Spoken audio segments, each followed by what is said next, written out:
Luma Simms is our next speaker.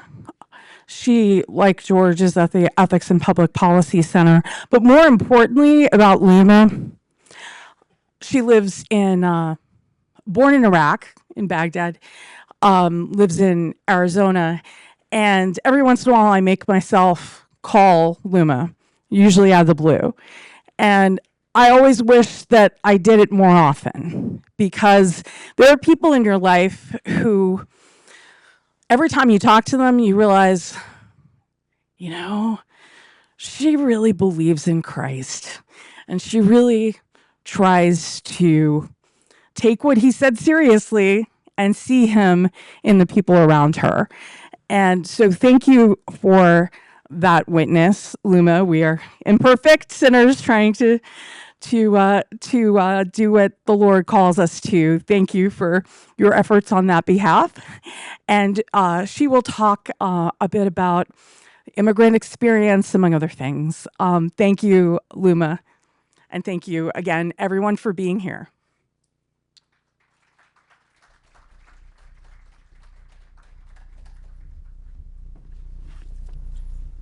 Good morning. Thank you, Simone, Philos Catholic. Thank you, National. Oh, sorry. Here we go. Is this better? Thank you, everybody, for being here. When I told my parents that I was coming here to talk about anti-Semitism in immigrant communities, my father told me not to be politically correct. Like a good Iraqi daughter, I aimed to obey him. I own a cassette tape of 5-year-old me, where on January 31st, 1975, I'm in kindergarten, I'm in Baghdad. My father asks me to sing a song of what they are teaching me at school. So I chant the Arabic socialist Ba'thi song that they were teaching us. Ba'thi, Ba'thi, hada shi'ari, and hurran sha'bi, sha'bi. حررنا النفط وردينا هذا هو دربي دربي ثورة تموز عربية ذكراها نرقص شوبية. Sorry, I really don't want to sing that. 5-year-old me sounded a lot cuter. Roughly translated, this means that I'm a Ba'thi. This is my manifesto. We are freeing the populace. We liberated the oil and returned it to our hands. And we celebrate the Arab Revolution of 1975 by dancing the chobia, which is a traditional folk dance. You can look it up on YouTube. Another cassette is a recording of 2nd grade me. My father asked me again, what are they teaching you in school? And I respond with the Ba'thi Party slogan, Wahda, Hurriya, Ishtirakiya, unity, freedom, socialism. The Arab Socialist Party propaganda taught us that this was the liberation, that this was the oneness, the unity of all Arab nations, regardless of their national identity or local differences, that it was freedom from imperialism, which lies in liberating Arabs from oppression of foreign powers, and socialism, which is transferring the Arab economy from being a free economy to being government-controlled. Needless to say that if I had stayed in Iraq, I would not be the woman that I am today. So why am I talking about the pan-Arab Ba'thi propaganda on the 60th anniversary of Nostra Aetate and a talk on anti-Semitism and the healing power of Western Christianity? Because living under that kind of propaganda changes the course of a person's life. And coming out of it, you recognize it for the destructive ideology that it is. Anti-Semitism is an anti-human ideology. And when Christian culture loses its Christian heart, as it has in the world today, it leaves a vacant place. And this makes us susceptible to the power of propaganda, whether it is from here, homegrown, or coming in from that part of the world.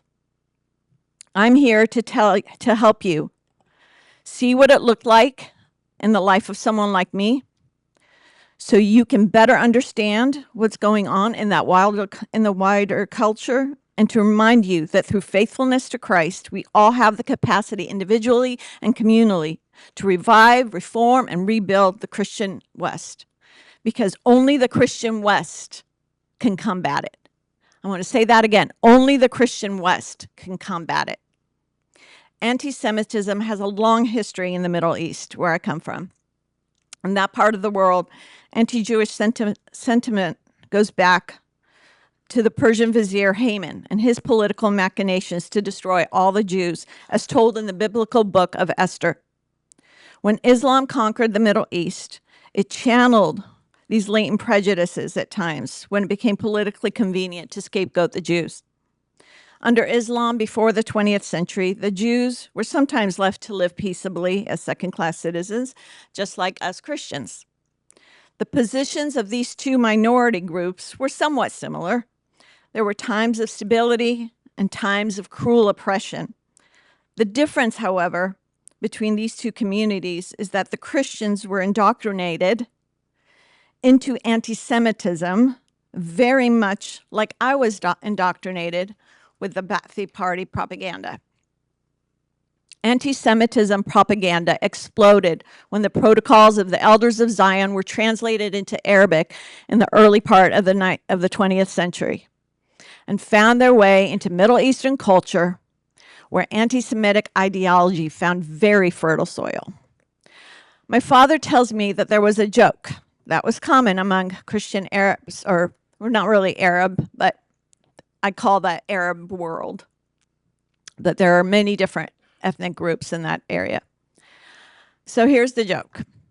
There are two businessmen, one Jewish and one Arab. They both sell apples. They get their apples from the same orchard for 100 denarii per crate of 100 apples. The Arab sells his apples for 1.5 denarii each, and the Jew sells his apple for 1 dinar each. Of course, everyone buys the cheaper apples from the Jewish man, and so the Arab's business is faltering. He goes to ask the Jewish apple salesman, how can you maintain a business when you buy a crate of 100 apples for 100 denarii and you sell them for the same amount? And the Jewish man replies, well, after I sell the apples, I sell the crate for 20 denarii. Okay. Now, in our Western tradition of humor, maybe this could be considered a punchline. Not so in that environment. Okay. Because after that, there was another. In the culture of Ba'athi Pan-Arabism, the actual punchline was the Arab beat up the Jew. And this was a joke that was told even within Christian circles. So instead of these two minority groups coming together, a wedge was set between them by their Islamic rulers, because there's nothing like sowing division between minority groups to better control both of them. Middle Eastern anti-Semitism goes beyond garden variety envy. It is the belief that Israel is behind every evil in the world. Most importantly, that Israel is the reason the Arab world does not prosper. For the Arab countries to acknowledge a Jewish state would require that they acknowledge the Jewish people as human persons. Their anti-Semitism does not allow them to do that. Anti-Semitism in the Arab mind sets the relationship between the Arab and the Jew in what German Jewish philosopher Martin Buber called the I-it relationship instead of the I-you relationship. They cannot recognize the state because they cannot recognize their people. And they cannot recognize the people because they have set them in there. They do not see them as human persons. They are an it. They are an object rather than a subject. So to Islamists, the Christians, like me, are infidels, and the Jews are an it. Because of this, they cannot have a dialogue relationship with them. And this is part of a continuous catechesis of hate in the Middle East. This very virulent anti-Semitism is imported into America via immigrants, Christian and Muslims alike. Now, I want to be sensitive regarding the anti-Semitism within Christian Middle Eastern cultures because, as we all know, these communities have suffered a great deal under Islamist rulers. Within the small Christian immigrant communities, There is no shortage of private venting about how their homelands have been deprived in one way or another by Israel. Clearly, they have absorbed from the atmosphere of hate and blame that the Islamists have set up in their countries. The Islamists, however, are now successfully using the propaganda not only in the Middle East, but wherever they have formed immigrant communities in the West, including America. As a little girl growing up in the Christian subculture here in America, I would sometimes overhear the adults gathered saying cruel and conspiratorial things. One episode stands out in my memory. I dared to interject one day in the conversation, pointing out that Jesus was a Jew, only to be told that he was not really that kind of a Jew. This still goes on today.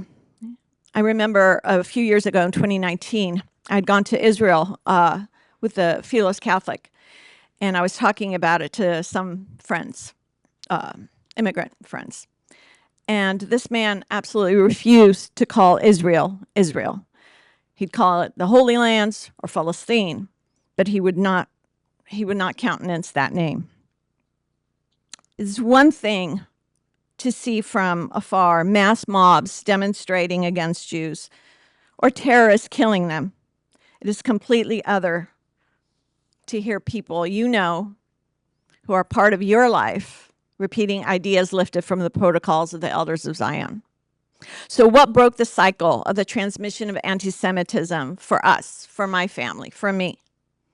One of those things that attenuated it in my family is the fact that my paternal grandmother, Nana Rahel, was she was a teacher at a Jewish school in Mosul, which is from where I'm from. My ancestors are mostly from Mosul. And she taught history, and that would be Jewish history. So all the stories of the Old Testament, she would come home and she would teach it to her children. That would be my father and his siblings. And her best friend, she had a lot of Jewish friends. Her best friend was Jewish. And my father tells me that she was absolutely devastated when they were all forced out of Mosul around 1952. Another step in our emancipation from anti-Semitism was meeting American evangelical missionaries when we lived as refugees in Greece. My immigration story is very long. I will not go into it here. But one of the things that we did when we lived in Thessaloniki, we lived there for about a year and a half. And my father went to the University of Thessaloniki, and he was learning English. And he met some American evangelical missionaries who basically told him, well, you're not really Christian. So my mother's Chaldean Catholic. My dad is Syriac Orthodox. And they were telling him, you're not really, these are traditions. They're not really true Christianity. You have to be born again to be Christian. And so they were kind people, and they helped us out a bit. But then we were sponsored by an Armenian family in California. And then when we came to America, the evangelical missionaries suggested to my father to go to an evangelical church in Fullerton. So it's called EV Free Fullerton. There are many of them around. Evangelical Free Church is what they stand for. And I remember my first day at Sunday school. So it was really scary because up to that point, when we go to church, we go together, right? But here I was, I knew yes, no, please, and thank you. And I was separated from my family. My parents went to big church, and I went to some age-segregated classroom. I'd never known that there was classes or a school in church. That just wasn't part of my understanding of the world. So many things happened that day, but I want to tell you about just a couple of them. And one of them is, so even though obviously I didn't understand English the first day, but we spent, I want to say, a year and a half, maybe 2 years at this evangelical church, and where I would go and learn about Jesus, and we would learn Bible stories, and there would be Old Testament and New Testament. And the first day was really really interesting for many reasons, but one of them was I had never seen paper bags before. You know how you use those for to teach kids sometimes, and that's something I hadn't seen before. And also felt. Do you remember that the old there'd be a felt board and then felt figurines, and the teacher would sit there and, anyway, he would teach us about the Old Testament stories. And then we were taught songs. And we were taught a song called Father Abraham. Okay? Father Abraham had many sons, and many sons had Father Abraham, and I am one of them, and so are you. And so we go marching on. And so I sat under that teaching. And so the America that we immigrated to in the late 1970s and early 1980s and early 80s, in the school and the culture at large, there was no visible, measurable anti-Semitism. Maybe there were some on the peripheries, but certainly not in the mainstream. And certainly not in the school where I learned about World War II, about the Holocaust, about the creation of the State of Israel. So I was learning Bible stories in church, Old and New Testament, and learning 20th century history at school. I developed an affirmative and well-rounded understanding of Jewish people, and frankly, a love and reverence for them as God's people. And I felt a great deal of simpatico as an immigrant child. Yet another step in my personal emancipation is my own spiritual journey as I meandered my way through a variety of Protestant denominations before I converted to Roman Catholicism about 10 years ago. Now, that's a very long story, so I only mention only one thing. And that is at 19 years old, a woman that I used to work with invited me to go to church with her. Previous to that, sometimes I would go with my parents either to the Chaldean Catholic Church or the Syriac Orthodox Church, and lived as a practical atheist, did whatever I wanted. I went to this church. It was called Calvary Chapel, West Covina, non-denominational evangelical church. At this church, the pastor was a great lover of Israel and the Jewish people, while being a great hater of the Roman Catholic Church and all her people. So every Sunday, I heard about how the Catholic Church was the whore of Babylon. And every Sunday, Mary, the Mother of God, was blasphemed from that pulpit. Also every Sunday, I heard sermons about the Bible, the entire Bible. So this cemented my love and friendship for the Jewish people, but it also stirred up a great hatred for the Catholic Church and the Mother of Jesus. It also affected my relationship with my parents, and especially my mother, who has great devotion, who was a Catholic and has a great devotion to Mary. I would often get into fights with her about the Blessed Mother, and I remember her asking me, "What kind of Christian church are you going to that teaches you to come home and fight with your mother?" Now, I had all sorts of answers for that, but that question stayed with me. So let's skip ahead to what I see today, the problems that we are having with anti-Semitism, and what I think we can do about it.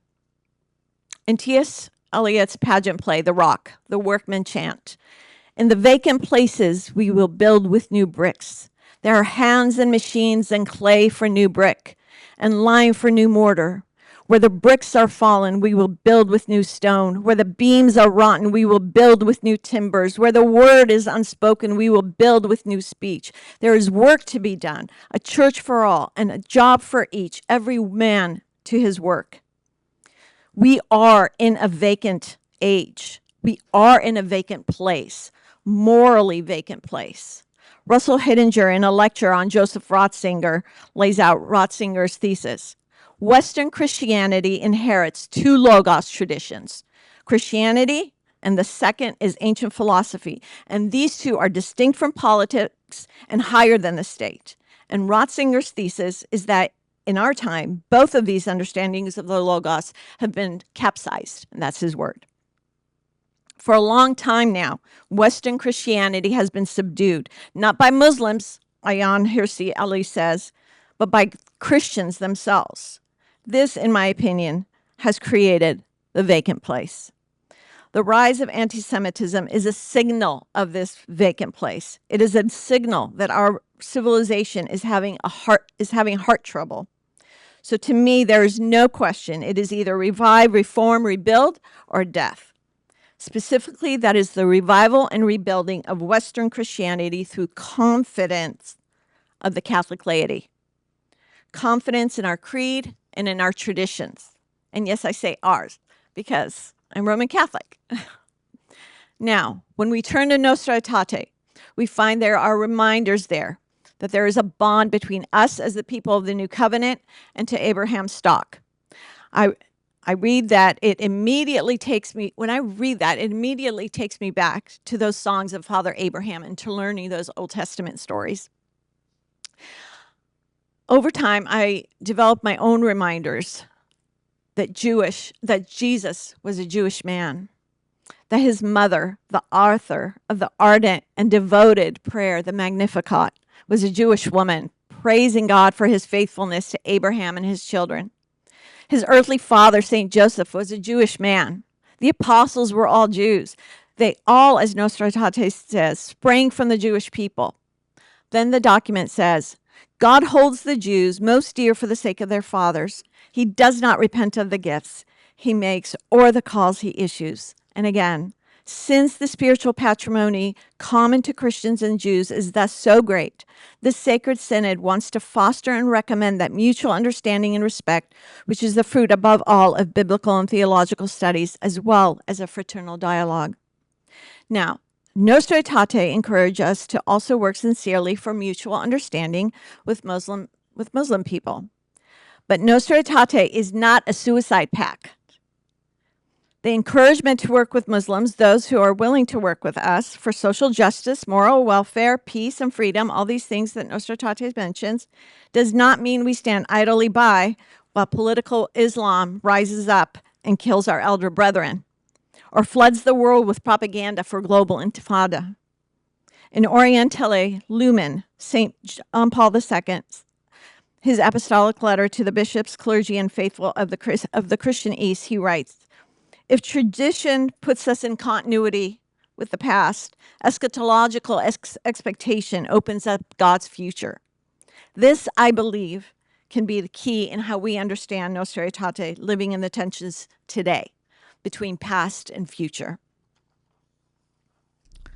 This means doing the hard work of acknowledging and repairing the wounds of the past, but not only the past, understanding where we come from as people of the new covenant, but standing up for our elder brethren, the Jewish people. And with an eye to God's future, we strive to fill that vacant place with our creed and moral ethic.